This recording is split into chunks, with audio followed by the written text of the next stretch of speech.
Well, welcome back, my friends, to another rousing rendition of Choir Boys Outdoors. Another one, Scab? Yeah, you know we got to do another one. This is a hammer-down forge custom chopper edition. Now, here's the deal. JR, of course, sent this to me for testing. He had Kieran over at Hammerdown Forge make him a custom chopper. So this one's going to be a little bit different. This one's a custom. It's made to fit one specific person. But let's talk about it because it is straight up super dope. Now, normally on a chopper, you're not going to cut paper. All right. Here's the point. I wanted to show y'all the sharpness level right off the rip. I wanted to show you some sharpness. I also wanted to show you that an edge does not have to be uber thin to be sharp. Now, this isn't just a razor blade, but that's not the intended purpose. Chopping is the purpose of this beast, and it is absolutely built for chopping. I'm going to give you some specs real quick. The blade stock is a 1/4 inch of 80 CRV2.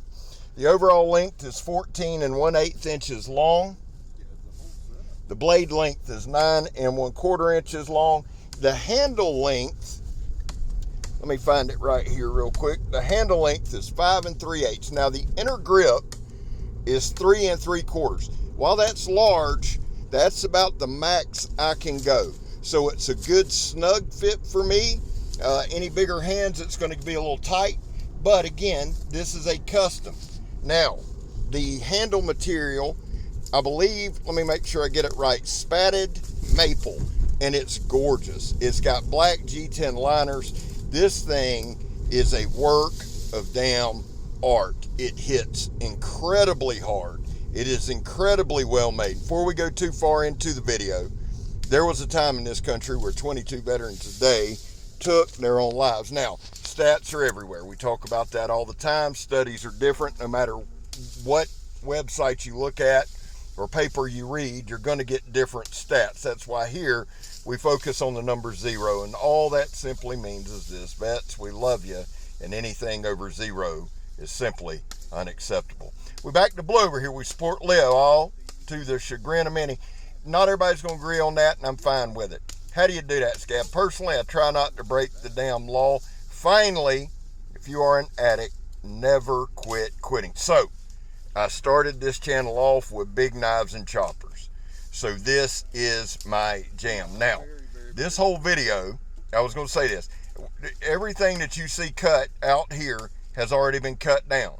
We're at the studio here. We're working on our bushcraft shelter area. So there's got to be a lot of clearing and things like that.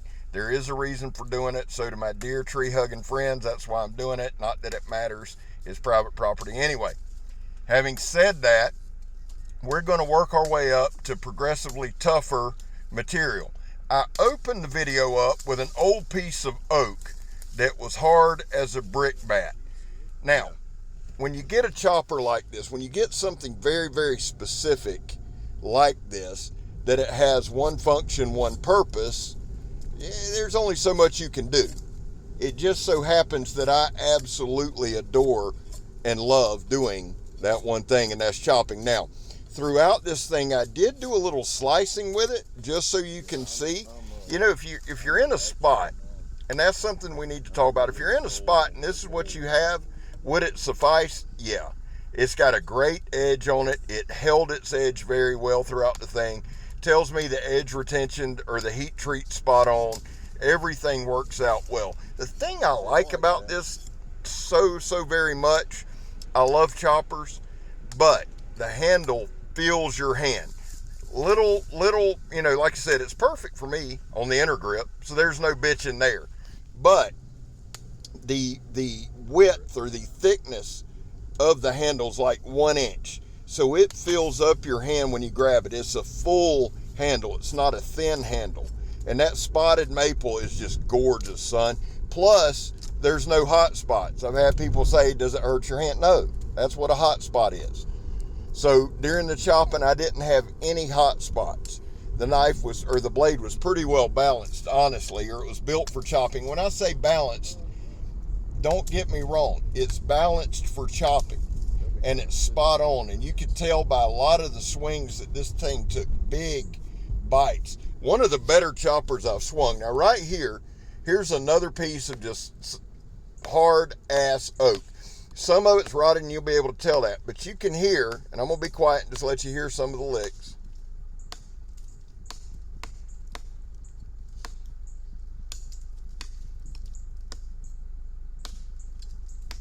So we got some good flat down swings. Why?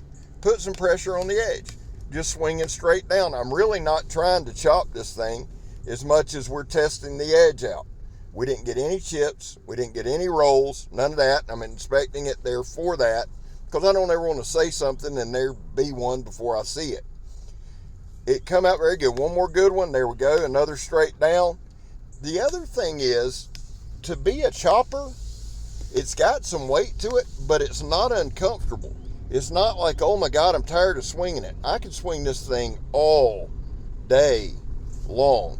And right here, we got to clear this out, so we're going to work our way around. And you can see the wood chips flying. Again, let's just watch for a minute.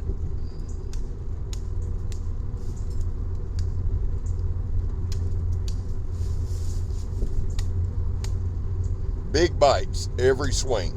And some of it, guys, remember, some of this too is not, I'm not doing it for time. I'm taking deliberate swings so you guys can see the bite, see the wood flying. If the camera wasn't on, we'd go a lot faster. But I don't want to do that in this instance. I'd rather you get some good looks. I feel like this is one of the better choppers I've swung, honestly. I'm just being honest with you. Now, we're going to take on a 4x4 at the end, because every now and then people be like, well, it's soft wood or something, and it's not, but you know how people are. So we're going to take on a 4x4 at the end of this thing. Right here, we're going to hit some lighter knot, which is absolute. It's just solid stuff. If you don't know what lighter knot or fatwood is, you need to look it up, because that's nothing but knotted, solid material. So what we're doing here a little bit now, I've said this a couple times. You guys have seen this particular lighter knot log several times, okay? And right now we're banging on it. I didn't go crazy with this, and I'm going to tell you why. Because I wanted to process it up some, and I'm saving the lighter knot. If you go out there and just bashing and crashing with stuff flying, I'll never find it. So I hit it with just enough force to get through it, which I thought it worked out very well. And you can see right there, it's just an absolute solid piece of lighter knot. Beautiful, actually. Beautiful colors. No edge damage, none of that. It's just absolutely gorgeous. There goes police right there. Looks like we got a little wreck on the highway. But right there, you can see no edge damage. Everything works out well. A solid piece right there. Lighter knot, and there, that's why I don't like doing that, because that shit just explodes and goes everywhere, man. But I wanted to do it to put pressure on the edge. Well, I got a few minutes, man. Big shout out to JR. Thank you for sending me this to test out. I'll be sending it back to him soon. Big, huge shout out to Hammerdown Forge, Kieran over at Hammerdown. Hell of a build right here, man. Hell of a build. I've enjoyed the 3 or 4 pieces that I've been able to test from Kieran. Now, right here, we're doing a little bit of prying, a little bit of chopping. It handled everything very, very well. Here we go. Now, I'm just going to let y'all, I'm going to chop my way out. I'm not going to say anything else except this. I'm Scab. You're not. Let's see what we got right here, son.